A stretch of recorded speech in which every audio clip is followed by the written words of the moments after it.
سلامونه ملګرو، هیله صحتمند وایاست، وخت په خیر وي. راځو د امازون د بیسیک کورس اړوند لسمې ویډیو ته. په دې ویډیو کې دغه مو کوم بیسیک کورس لس ویډیوګانې چې ولې تېر نه ویډیوګانې دي خلاصه یا سمري په دې ویډیو کې وایو ترڅو تاسو هر څه یادوري وسي او دغه موضوعات مو لنډ خبرې پې کوو. مخکې تر دې چې په د ویډیو په درس باندې پیل وکړو سمري باندې تاسو که تېر ویډیوګانې نه یې کتلي زما چینل ته به ولاړ شئ او په څه ډول به ګورئ د چینل ته ولاړ شئ، پلی لیست به کلیک کړئ. په پلی لیست کې به دلته راسئ امازون بیسیک کنسپټ، په دې به کلیک وکړئ. په دې سیم کلیک وکړو دا پلی لیست به خلاص شي. دا پلی لیست چې خلاص شو تاسو به دا ویډیوګانې چې منظمې راوګورئ. دا مثال دغه اوله ویډیو ده، همدا دومه ده، دا درېیمه، څلورمه، پنځمه، شپږمه. دا په ترتیب سره همداسې تر اووم ویډیو ته دغه ترتیب سره تر نهم ویډیو وګورئ. تر نهم ویډیو چې همدا وکتل لسم ویډیو همداسې منظم به وګورئ تر څو تاسو ته پوښتنې پیدا نه شي، کې ګډوډي دقیق معلومات نه شي اخیستلی. نو دا اولو د امازون هغه بیسیک اساسي معلومات و، دا ضرور دي هر چا لپاره چې امازون بزنس شروع کوي همدغه بیسیک معلومات یا دغه ویډیوګانې باید حتما وګوري. په راتلونکي پلی لیست کې به عملا همدغه کارونه سرته رسوب شي. لومړی تاسو دغه ابتدایي معلومات یا اساسي معلومات باید وګورئ. نو راځو د همدغه پلی لیست سمري ته. لومړی ولو چې لومړی ای کامرس یا آنلاین ریټایل دا دواړه سیم دي. ای کامرس معنا دا ده چې موږ تاسو یو شی د انټرنیټ په ترو باندې اخلو او یا یې خرڅوو، دې ته وایي ای کامرس. لکه امازون چې امازون کې نړۍ له آنلاین یا ای کامرس پلاتفارم څخه لومړنی او غټترین پلاتفارم ده چې په دې موږ تاسو کولی شو چې آنلاین هر جنس یا خرڅ کړو او یا یې واخلو. بل موږ تاسو وویل د امازون اکاونټ. امازون اکاونټ امازون کې دوه ډوله اکاونټ، یو امازون بایر اکاونټ چې موږ هلته اکاونټ جوړوو او یو جنس اخلو. بل امازون سیلر اکاونټ دی چې موږ هلته په امازون کې یو سټور خلاصوو او په امازون کې پروډکټ خرڅوو. بیا د اکاونټ ډولونه مو وویل چې انډیویجوال اکاونټ او پروفیشنل اکاونټ و.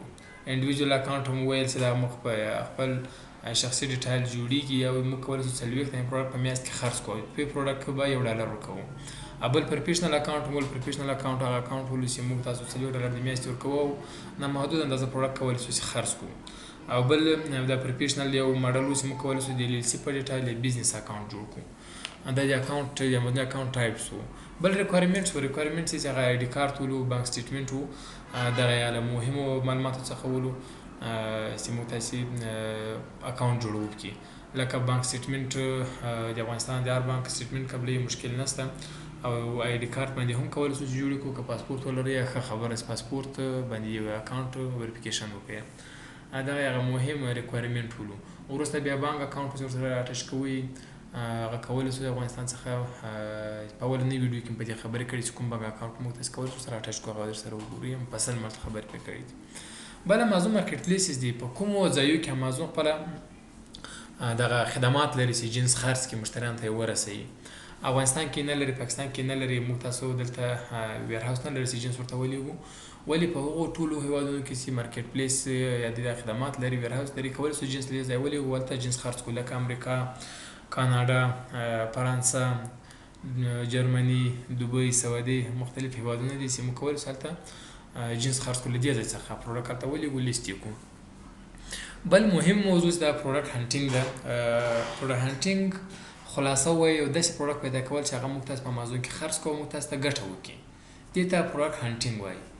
بل پروډکټ سورسینګ ده. پروډکټ سورسینګ کوم پروډکټ چې موږ تاسو پیدا کړو چې دا پروډکټ باید موږ تاسو خرڅ کړو په امازون کې، دې ته موږ تاسو لپاره مناسب پروډکټ دی. د هغو لپاره بیا یو داسې سورس پیدا کول چې موږ له هغو څخه واخلو او په داسې قیمت یې ځینې واخلو چې هغه موږ ته لپاره ګټه وکړي. لکه په البابا کې موږ تاسې مختلف سپلایرانو سره پروډکټ کتلی سو، کوم یو چې نرخ مناسب و، ښه کوالټي یې لرله، همغه څخه یې اخلو. یا خپل هلته په لوکل سوپر مارکیټو کې په لوکل کمپنیو څخه هم کولی شو چې موږ هلته واخلو. خو داسې سورس باید موږ پیدا کړو چې هغه اتنټیک وي او قیمت یې مناسب وي، موږ تاسو که په قیمت باندې واخلو هغو څخه او په موږ تاسو ته ګټه وکړي. دې ته پروډکټ سورسینګ وایي، یعنې هغه منبع پیدا کول چې ځینې واخلو. بل پروډکټ لیسټینګ ده. لیسټینګ په دوه ډوله موږ تاسو ویلي، یو میوټ لیسټ و چې هغه میوټ لیسټینګ هغه لیسټینګ و چې تیار په امازون کې موجود هغه لیست موږ ورسره جاین سو. او بل چې نیو پروډکټ لیسټینګ و چې موږ نوی لیسټینګ کوو، هر څه نوي ورته اماده کوو. دا لیسټینګ به موږ تاسو تر شپمنټ مخکې جوړوو، ځکه چې موږ تاسو د باکس لیبل پروډکټ لیبل راکوي، هغه لیبل موږ تاسو لیږو تر څو هغه پروډکټ باندې لیبل ووهي، موږ پروډکټ باندې چې امازون ته یې لیکي. او دا لیسټینګ به تر هغو پورې اناکټیو وي تر څو پورې پروډکټ موږ ته امازون ویر هاوس ته رسیږي. کله چې امازون ویر هاوس ته ورسېږي دا موږ ته پروډکټ سکن کړي هلته به موږ ته لیسټینګ اکټیو شي تر هغو پورې به اناکټیو وي. بل شپمنټ پلان موږ ته چې شپمنټ پلان دوه ډوله ولولو بی ای او بی ام فلفلمنټ بای امازون او فلفلمنټ بای مرچنټ. یو بی ای چې ولولو ټول خدمات امازون سره رسوي موږ په جنس یا پروډکټ امازون ویر هاوس ته لیږو او بی ام په خپل ګودام کې یږدو. کله چې آرډر موږ ته راغی هغه جنس موږ خپل هغه ته لیږو. دغه دوه ډوله شپمنټ پلان وو. بل کله چې موږ نوی پروډکټ لیست کړو هغه لپاره باید اعلانات وکړو، مارکیټینګ وکړو، اډورټایزمنټ وکړو، پی پی سی لکه پی پر کلیک همدا کول چې موږ تاسې وکړو تر څو پروډکټ خلکو ته شو کړي په سر کې ورته راولي چې هغه سرچ کړي تر څو موږ تاسې پروډکټ واخلي. بل چې ولو امازون اکاونټ سسپیشن موږ تاسې امازون اکاونټ کې سره مسلې سره مخ کېږي کولی شي اکاونټونه بند شي. د هغو لپاره موږ امازون سره کیس خلاصوو چې دغه مشکل په اساس باندې موږ اکاونټ بند شوی ده دا حل لاره کوم ډاکومنټ چې در څخه غوښتي هغه ورته اماده کوئ تر څو تاسې اکاونټ بیرته کلیر کړي. او په دې مو خبرې کړې وي چې ولې د اکاونټ سسپینډ کېږي او سره کې باید مخنیوی وکړو. په تېرو ویډیوګانو کې مو خبرې باندې کړې ولې. بل امازون بزنس ماډل دی، یعنې امازون کې د تجارت ډولونه دي، څو ډولو تجارت موږ تاسې کولی شو. لومړی ول امازون هولسیل بزنس ماډل وو. هولسیل هغه بزنس ماډل ده چې موږ تاسو د بل برانډ شی چې هغه الریډي په امازون باندې خرڅېږي هغو څخه سره جوین کېږو، له هغه برانډ څخه اپروول اخلو او هغه جنس موږ هم خرڅوو. دې ته هولسیل بزنس ماډل وایي چې هغه تیار په امازون خرڅېږي موږ تاسې هم هغه پروډکټ خرڅوو. او بل پرایویټ لیبل. پرایویټ لیبل په خپل برانډ، خپل لوګو، په خپل نوم یو جنس اماده کول او هغه په امازون کې خرڅول چې دغه لیسټینګ نوی ورته کېږي، نوی پروډکټ یې په خپل نوم باندې دې ته وایي پرایویټ لیبل. بل ډراپ شیپینګ و. ډراپ شیپینګ هغه بزنس ماډل ده چې موږ تاسو یو پروډکټ اخلو نه بلکې هلته په امازون کې داسې لیسټینګ کوو چې موږ ورته وایو دا پروډکټ موږ اخیستی موږ سره په خپل ګودام کې موجود دی، په شیپمنټ پلان بی ام ورته جوړوو. کله چې موږ ته آرډر راغی هغه د مشتری د کسټمر ډیټیلز راخو، هغه کوم سپلایر ته چې موږ پروډکټ پیدا کړی هغو ته یې لیږو چې هغه یې اوس ما ته هغو ته شفټ کړي، کومه ګټه یې چې پاتې کېږي هغه تا ته ګټه یې راځي.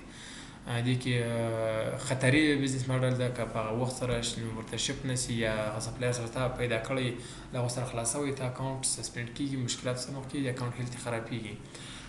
دې ته وایي ډراپ شیپینګ. یو ایلیګل یا غیر قانوني بزنس ماډل ده چې په امازون کې باعث خلک سرته رسوي. او بل سیلینګ ګلوبلي. سیلینګ ګلوبلي مطلب دا ده چې یو پروډکټ تاسې په امریکا کې خرڅوئ تاسې کولی شئ د امازون په نور مارکیټ پلیسو کې هم خرڅ کړئ، هغو ته یې هم ولیږئ. یعنې تاسې په امازون کې داسې نه شئ کولی چې په یو هېواد کې مو اکاونټ جوړ کړو او پروډکټ په یو هېواد کې خرڅوئ، بلکې په ټولو هېوادو کې خرڅولی شئ. دې ته وایي سیلینګ ګلوبلي. داسې ولو د خلاصه د همدې بزنس ماډل یا د امازون د کورس والا بیسیک کورس خلاصه والا چې تاسو ته وړاندې کړله. امازون چې ده ریل بزنس ده، وخت غواړي، حوصله غواړي، په یو ورځ باندې کې میلیونر کېږي. که څوک غواړي چې دغه امازون تجارت سرته ورسوي باید کاملا زده کړه یې وکړي، مهارتونه یې لاسته راوړي او وخت ورته ورکړي او دا تجارت کې 100% کامیابېدای شي ولې که حوصله ولري او وخت ورته ورکړي. ریل بزنس ته که وخت کې تېر کړي کولی شي چې ډېرې پیسې لاته ځین راوړي، له هر ځای څخه اسوده ده، په کور ناست انټرنټ کې کار کوي، پارت ټایم وخت لري کولی شي تاسې کار کې وکړئ. نو هیله ده چې له دې کورس څخه مو استفاده کړي، څه به مو زده کړي وي. کوم پوښتنه لرله زه خدمت کې یم، کولی شئ د ویډیوګانو ته یې کمنټ کړئ. زه همیشه کمنټونو ته تعقیبوم، که داسې پوښتنه لنډه خلاصه وکړم کولی شم کمنټ کې درته په لیکلي ډول ځواب درکړم، که بیا هم په لیکلي ډول باندې ځواب درته نه واضح کېدو، که پوښتنې اړوند تاسو ویډیو جوړوم یا په راتلونکو ویډیوګانو کې معلومات درکوم. نو هیله ده چې له دې کورسه استفاده وکړئ. تر راتلونکي هم په الله سپارم، ښه وخت ښې چارې.